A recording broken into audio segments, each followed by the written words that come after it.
Aspirants, जैसा कि आप सभी को पता है, हमने हरियाणा जीके की 2 सीरीज स्टार्ट कर रखी हैं।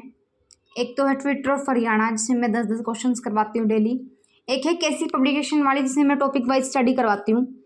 और इसके ये टॉपिक है प्राचीन इतिहास के स्रोत। ये काफ़ी इंपॉर्टेंट है, लेकिन ये काफ़ी लेंथी टॉपिक है, तो मैं सोच रही थी धीरे धीरे करवाऊंगी। तो इसके पार्ट वाइज करवा देंगे हम।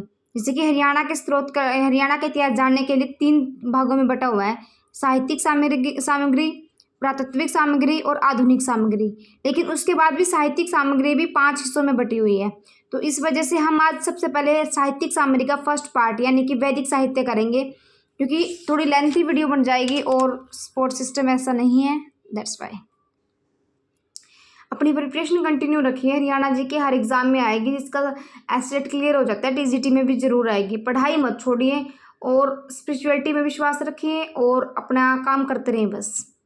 देखिए, वैदिक साहित्य पहले तो एक बार ये देख लीजिए। आपको ये पता होगा कि भाई कितने वैदिक साहित्य में हमारे जो वेद है वो कितने हैं, ये पता होगा सबको कि ऋग्वेद है, सामवेद है, यजुर्वेद है और अर्थवेद है।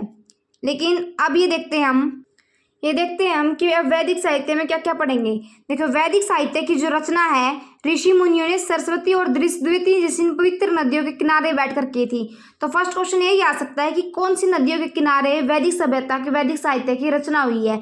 तो सरस्वती और दृष्टि जैसी नदियों की दो नदियों का डेफिनेशन है, इसमें 2 नदियों को डिफाइन किया गया है। अब वैदिक साहित्य में हम वेद पढ़ेंगे, फिर ब्राह्मण, उपनिषद, अरण्यक आदि की रचना हरियाणा में हुई थी। इनके बारे में देखते हैं। सबसे पहले ऋग्वेद है। ऋग्वेद सबसे प्राचीन ग्रंथ है, सबसे प्राचीन ग्रंथ लिखित साक्ष्य है, लिखित यानी कि लिखा हुआ, और सबसे प्राचीन महाकाव्य है। ऋग्वेद में हरियाणा की जो नदियां हैं, विशेषकर सरस्वती और दृष्टि, आपगा यानी कि आप्या और यमुना नदियों का विवरण हुआ है। ऋग्वेद में सरस्वती नदी को नदीत्मा, नदी अम्बे, उद्गवती और सबसे पवित्र और श्रेष्ठ नदी माना गया है। ये क्वेश्चन आ सकता है। ऋग्वेद में गंगा नदी का 1 बार वर्णन मिलता है, यमुना नदी का 3 बार वर्णन मिलता है, और ऋग्वेद में इंद्र द्वारा यहाँ के 10 किलों को ध्वंस करने का उल्लेख भी मिलता है। तो वो 10 किले कौन कौन से हैं ये लिखे हुए: रोहतक, महम, हांसी, हिसार, फतेहाबाद, सिरसा, जींद, धतरत, थानेसर, तफ, रुकनगर आदि स्थानों पर स्थित है। हरियाणा का शब्द का देखो, जो ये फैक्ट है ना, इनको अंडरलाइन कर लो। अगर प्रिंट तो देखो, अगर ये है कि हमें तो पेज चाहिए, हमें तो आप पिक सेंड कर दो, तो टेलीग्राम चैनल को भी आप, लिंक है मैं डिस्क्रिप्शन में डाल दूंगी या फिर कमेंट सेक्शन में पिन कर दूंगी, आप ज्वाइन कर सकते हो, वहाँ भी मैं प्रोवाइड करवा दूंगी। लेकिन वीडियो से फ़ायदा ये हो जाएगा, आप साथ में रीड भी करोगे, और अगर कोई पढ़ रहा है तो आप सुनोगे उस ऑडियो को भी। हरियाणा शब्द का सर्वप्रथम उल्लेख संसार के सबसे प्राचीन ग्रंथ ऋग्वेद में रजत हरियाणा में मिलता है। ये भी डिफाइन बार बार क्वेश्चन आया हुआ, PYQ है, ये कौन से ऋग्वेद में मिलता है? रजत हरियाणा में। ऋग्वेद के 8वें मंडल के 25वें सूक्त की 22वीं ऋचा श्लोक में रजत हरियाणा का प्रयोग हुआ है, ये लिखा हुआ है, आप देख सकते हो। आगे, ऋग्वेद के 7वें मंडल में दशराज युद्धों का वर्णन मिलता है। ये भी आ सकता है कि दशराज युद्धों का वर्णन कहाँ मिलता है, कौन से वेद में मिलता है? ऋग्वेद में मिलता है। यह युद्ध महाभारत से पहले सरस्वती घाटी पर लड़ा गया था। दशराज युद्ध सुदास तथा 10 राजाओं के बीच संघ के बीच पुरुषी नदी यानी कौन सी नदी है? रावी नदी है। पुरुषनी नदी रावी नदी के तट पर लड़ा गया, जिसमें कौन विजयी रहा? सुदास विजयी रहे थे।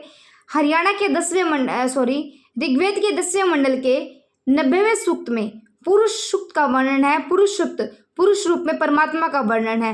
ये मैं साथ में इसलिए दिखाती हूँ ताकि अगर कुछ लाइन में छोड़ देती जो मुझे लगता है इंपॉर्टेंट नहीं है, आप उसको भी रीड कर सको। मानुष तीर्थ में वर्तमान में कैथल जिले के मानुष गांव में स्थित है। आगे, ऋग्वेद में हरियाणा के कई स्थानों का भी उल्लेख है। कौन कौन से है वो? सबसे पहले है सरियाणावत, जो कुरुक्षेत्र के प्राचीन का नाम है, यानी कुरुक्षेत्र का प्राचीन नाम था ये। और कलिंगम इस स्थान को की पहचान कुरुक्षेत्र में स्थित विशाल सरोवर के रूप में करता है। इसके बाद देखिए, ऋग्वेद के 5 कबीले हैं: यदु, कुरु, अनु, पुरु और दुर्वासा। ठीक है। और अब ये क्वेश्चन आ सकता है कि सबसे महत्वपूर्ण कबीला कौन सा है? तो भरत कबीला सबसे महत्वपूर्ण है। यजुर्वेद में इस क्षेत्र यानी कि हरियाणा क्षेत्र में राजस्व यज्ञ होने का भी उल्लेख मिलता है। अर्थवेद से भी हमें हरियाणा के बारे में महत्वपूर्ण जानकारी मिलती है, ये आप रीड कर सकते हो। अर्थवेद में परीक्षित को मृत्यु लोक का देवता होने का भी उल्लेख मिलता है।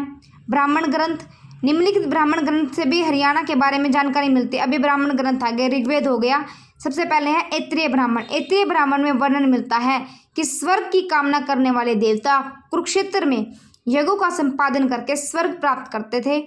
और ऐत्रेय ब्राह्मण में हरियाणा प्रदेश को न्यू ग्रोथ यानी कि बरगद का जन्म स्थल बताया गया है, न्यू ग्रोथ। आगे सतपथ ब्राह्मण, ये थोड़ा इंपॉर्टेंट है। सतपथ ब्राह्मण तथा कई आरण्यकों से हमें इस बात की जानकारी मिलती है कि प्राचीन काल में हरियाणा नागरिकों की भाषा को सर्वोत्कृष्ट और उनके आचरण को शिष्टपूर्ण तथा अनुकरणीय माना जाता था। सतपथ ब्राह्मण को कुरुओं का उल्लेख मिलता है। सतपथ ब्राह्मण में किसका उल्लेख मिलता है? कुरुओं का उल्लेख मिलता है, जिसके नाम पर कुरुक्षेत्र नाम भी पड़ा है। मैं एक बार पेज आपको दिखा देती हूँ, अगर किसी को वीडियो पॉज करके एक बार सिंगल रीडिंग करनी है तो आप स्क्रीनशॉट भी ले सकते हो। मैं आप सभी के लिए बुक इसीलिए प्रोवाइड करती हूँ भाई, किसी के पास अगर नहीं है तो। ये जैन साहित्य और बौद्ध साहित्य हम कल वाली वीडियो में करेंगे, इसके पार्ट्स डालूंगी मैं, क्योंकि जब तक ये चैप्टर पूरा नहीं होगा हम किसी और चैप्टर पर नहीं जा सकते। सतपथ ब्राह्मण में उल्लेखित एक कथा के अनुसार यहाँ पर हुए एक यज्ञ में 2 अश्विनी कुमारों को वंचित रखा गया था। जैमिनी ब्राह्मण से हमें प्राचीन काल हरियाणा के सामान्य जनजीवन की जानकारी मिलती है। आगे यह है कि तांड्य ब्राह्मण में इंद्र और रुष्मा के बीच शर्त लगी थी, जिसमें रुष्मा विजयी रहा। शर्त यह थी कि पृथ्वी की प्रदक्षिणा पहले कौन करेगा। तो इंद्र ने तो क्या किया था, पूरी पृथ्वी की प्रदक्षिणा कर दी, लेकिन रुष्मा है ना, उसने सिर्फ कुरुक्षेत्र की थी और उसको ही विजय घोषित कर दिया गया। इसका मतलब कुरुक्षेत्र बहुत इंपॉर्टेंट था। जैमिनी ब्राह्मण में उल्लेख है कि भरत सिंधु तीर के निवासी थे। साथ ही इसमें शरण्यावत मानुष तीर्थ का भी उल्लेख है। शरण्यावत को जैमिनी ब्राह्मण की एक झील बताया गया है। ये मैंने, ठीक है, ये कुछ नहीं है, इंपॉर्टेंट नहीं है। ऋग्वेद में कुरुश्रवण का भी उल्लेख है मिलता है, जो पुरुओं के राजा तरसद्यु के पुत्र थे। ये ठीक है। अब उपनिषद है, एक बार ये रीड कर लो। उपनिषद है कि उपनिषदों से भी हमें हरियाणा की जानकारी मिलती है। सबसे एक पहला उपनिषद है छांदोग्य उपनिषद। छांदोग्य उपनिषद से हमें प्राचीन काल हरियाणा के सामाजिक तथा आर्थिक जीवन की जानकारी मिलती है। फिर है बृहदारण्यक उपनिषद। बृहदारण्यक उपनिषद से हरियाणा के कुरुक्षेत्र में धार्मिक तथा दार्शनिक विषयों पर वाद विवाद सभा आयोजित होने का वर्णन मिलता है। इस चर्चा में कुरु तथा पांचाल ब्राह्मण भाग लेते थे। ये ठीक है। आगे देखो, अरुणी जो उद्दालक ऋषि का आश्रम महेंद्रगढ़ में है। कृष्ण यजुर्वेद की कपिल स्थल संहिता में कैथल का विवरण मिलता है। कृष्ण यजुर्वेद की मैत्रेयणी संहिता में कुरुक्षेत्र शब्द का सर्वप्रथम उल्लेख मिलता है। ये क्वेश्चन आ सकता है कि कुरुक्षेत्र शब्द का सर्वप्रथम उल्लेख कहाँ है? कृष्ण यजुर्वेद की मैत्रेयणी संहिता में। ये आगे आप रीड कर सकते हो अगर आपको कुछ इंपॉर्टेंट लगता है। कल हम जैन साहित्य और बौद्ध साहित्य कर देंगे, उसके बाद महाभारत के बाद का संस्कृत साहित्य, और फिर है विदेशियों के यात्रा वृत्तांत। ये थोड़े इंपॉर्टेंट हैं क्योंकि इनसे बुक आ जाती है। कुछ जो इंपॉर्टेंट बुक है वो मैं करवा दूंगी, बाकी की मैं आपके पिक्स प्रोवाइड कर दूंगी। तो ठीक है, अपनी प्रिपरेशन कंटिन्यू रखिए, छोड़िए मत। Okay, all the best.